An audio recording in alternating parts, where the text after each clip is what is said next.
Hello, welcome back to Behind the Fade is the channel where we talk about all aspects of live sound mixing and live sound in general. Today I want to talk about speech, which is arguably not the most fun part of this job, but I would guess that most of you who do this for a living will have to do a good share of this. For myself, even though I've got to do so many touring, I did so many concerts and festivals, so much music, but still I would guess that 50% of my jobs were at least involving speech or all about speech. For example, for 15 years in a row, I did at least three big shareholders meetings in Germany. One of them always being Deutsche Bank, which is probably was the biggest shareholders meeting in Germany.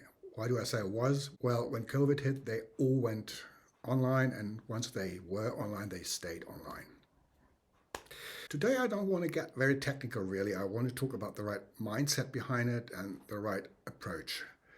Because if you know my channel, you heard me talk about the misuse or overuse of all the toys and things in modern consoles.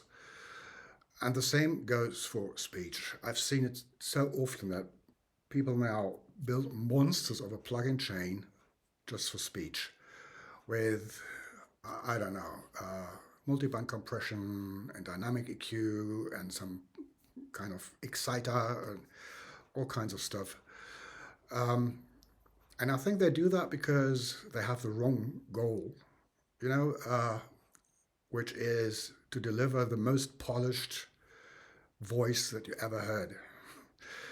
But that's not the goal, really. I mean, okay, if you are working in the same room over and over again, and even with the same group of people, maybe you do like a company meeting on a regular basis, and you might even have rehearsals, and you have fun in trying to fine tune these voices a little bit more every time you do them.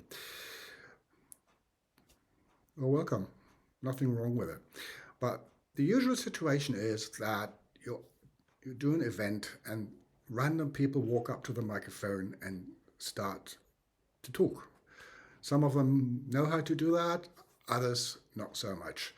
Your goal is to make these voices as intelligible as possible quickly. Because what everybody wants is they want to understand what's being said.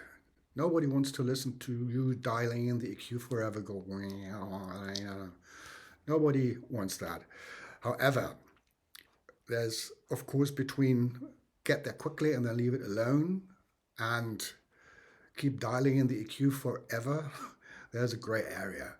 Of course, once you settle the basic sound quickly, and you hear that there's a little bit more to do. Maybe it's you have enough headroom so you can introduce a compressor.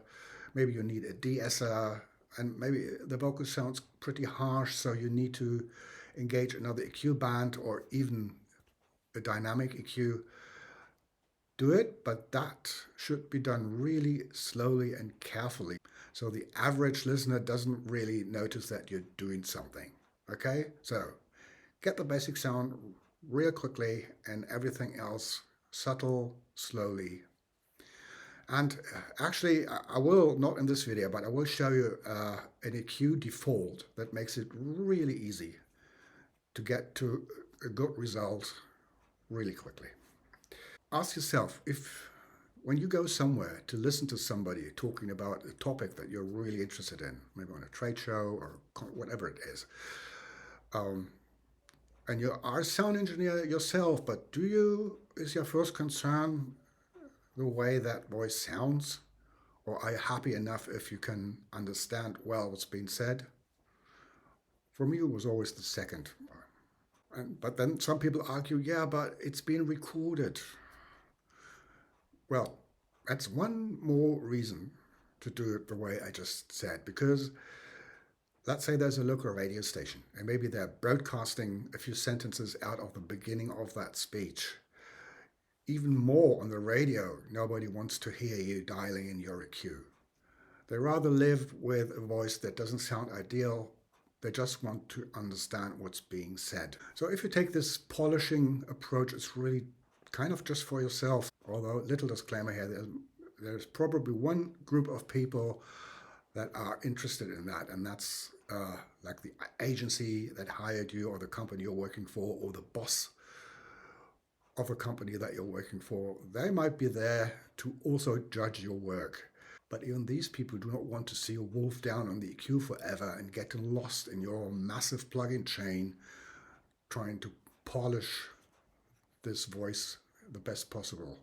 So maybe keep this in mind, think about it, and next time around I'll show you all the technical stuff that comes with it. That's it for today. Bye bye.